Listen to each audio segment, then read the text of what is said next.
श्रीमद् भगवद गीता में अर्जुन का भगवान श्री कृष्ण से ये सवाल था कि जब सब कुछ परमात्मा करवा रहा है तो फिर पाप कौन करता है।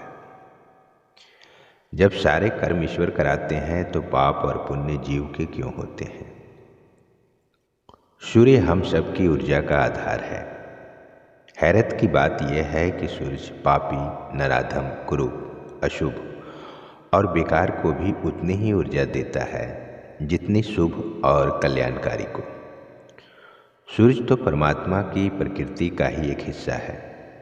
जैसा सूर्य कर रहा है वैसे ही परमात्मा करते होंगे।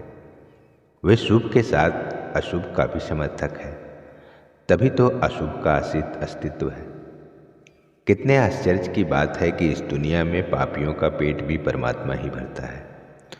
हम सब पुण्य, सेवा, अहिंसा, परमार्थ, सत्य के नाम पर अपनी जिंदगी में कितने समझौते करते हैं।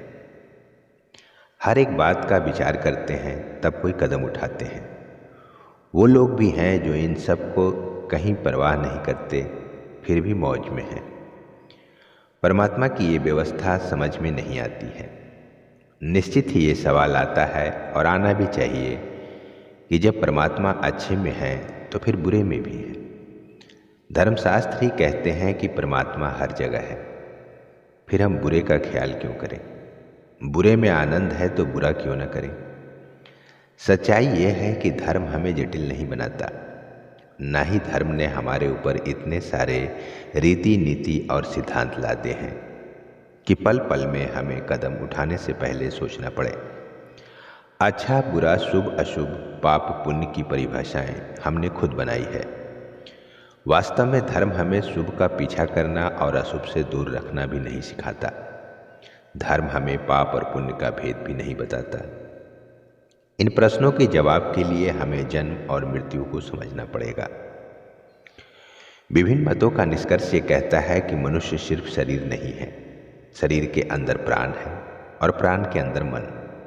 जो प्रकृति के अनुसार चलता है वो धार्मिक होता है और जो प्रकृति के खिलाफ चलता है वह अधार्मिक। शास्त्र कहते हैं कि शरीर मिटने पर हमारे सभी विचार और अनुभव मन में मिल जाते हैं। मन प्राण में मिल जाता है और प्राण आत्मा से जुड़ जाता है। मन, प्राण और आत्मा आगे की यात्रा के लिए निकलते हैं।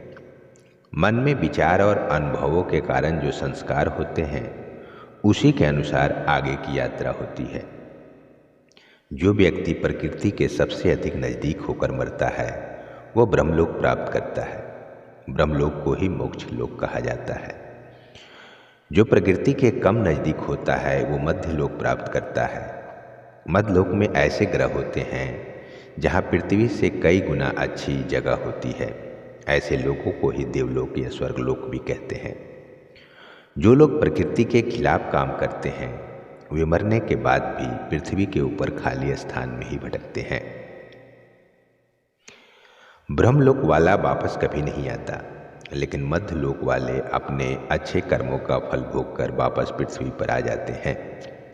पृथ्वी ऐसा ग्रह कहा जाता है जहाँ पर कर्म के जरिए हम अपने भविष्य का निर्धारण कर सकते हैं। तो फिर सवाल ये है कि अच्छा क्या है और बुरा क्या है, क्या शुभ है और क्या अशुभ है, इसका निर्धारण कैसे किया जाए। इसे हम इस तरह से भी समझ सकते हैं जैसे कि आपका एक शरीर है, लेकिन जो भोजन आप करते हैं क्या वह पूरा का पूरा गोबर बन जाता है? नहीं। भोजन में जो अच्छे तत्व हैं उनका उनके गुणों के मुताबिक यूज होता है। जो सबसे अच्छे स्तर के न्यूट्रिशंस हैं वो भोजन से निकलकर हमारे ब्रेन तक जाते हैं। कार्बोहाइड्रेट और प्रोटीन पूरे शरीर में वितरित हो जाता है, लेकिन जो अपशिष्ट होता है वो शरीर के सबसे निचले हिस्से में चला जाता है। अच्छा इसी शरीर में एडजस्ट हो जाता है और बुरा इस शरीर से निकाल दिया जाता है। आपको भी अपने शरीर से निकली गंदगी पसंद नहीं। भेद के बिना सृजन नहीं हो सकता, इसलिए इतने तत्वों और प्रकारों की रचना हुई।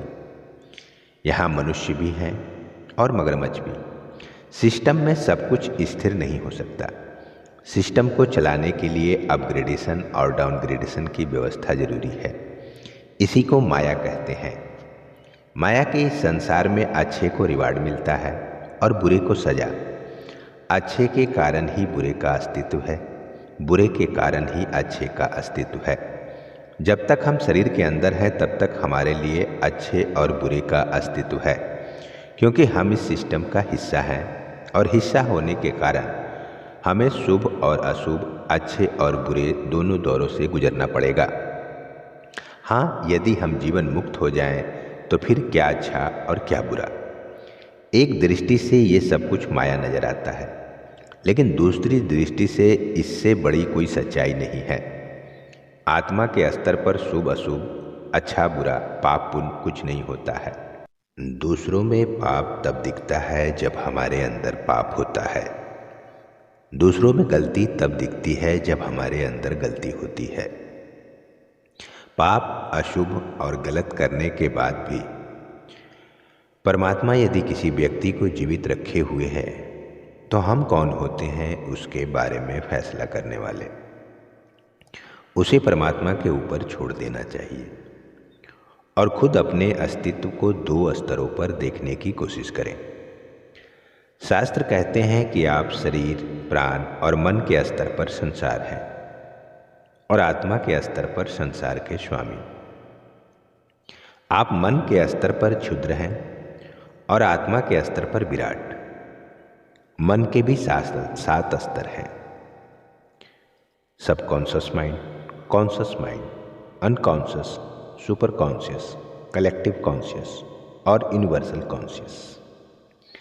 जीव भाव में जो हमें घृणित दिखाई देगा, सामूहिक चेतना के स्तर पर वो दया का पात्र नजर आएगा और ब्रह्म चेतना के स्तर पर वो ईश्वर को ही अभिव्यक्त नजर आएगा। ईश्वर बनाता ही नहीं है, उसका काम बिगाड़ना भी है। वह सृजन ही नहीं करता बल्कि विसर्जन भी करता है। द्वैत उसका स्वभाव है, इसी से सृष्टि चलती है। प्लस के साथ माइनस होना जरूरी है। अच्छाई के साथ बुराई का भी अस्तित्व होगा। ये दोनों एक दूसरे के विपरीत नहीं हैं, बल्कि एक दूसरे के सापेक्ष हैं। जैसी दृष्टि वैसी सृष्टि।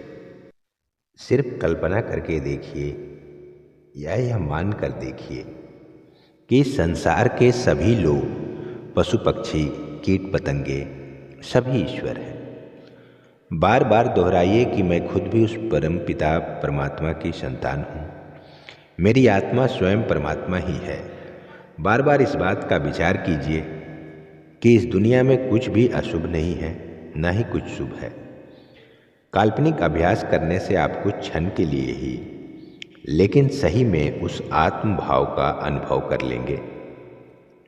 कुछ सेकंड के लिए ही सही, लेकिन ये महसूस करेंगे कि मैं तो स्वयं ब्रह्म हूँ और ये दिखने वाली सारी दुनिया सब ब्रह्म ही है। उम्मीद करते हैं कि यह वीडियो आपको पसंद आया होगा। धर्म, अध्यात्म और जीवन के सत्य को जानने के लिए आप अपने चैनल दिव्यांश दीप को सब्सक्राइब जरूर कीजिए और इसे लाइक और शेयर भी जरूर कीजिए। और ऐसे ही ज्ञानवर्धक वीडियो को सबसे पहले देखने के लिए आप नोटिफिकेशन बेल प्रेस करना ना भूलें। जय श्री कृष्ण।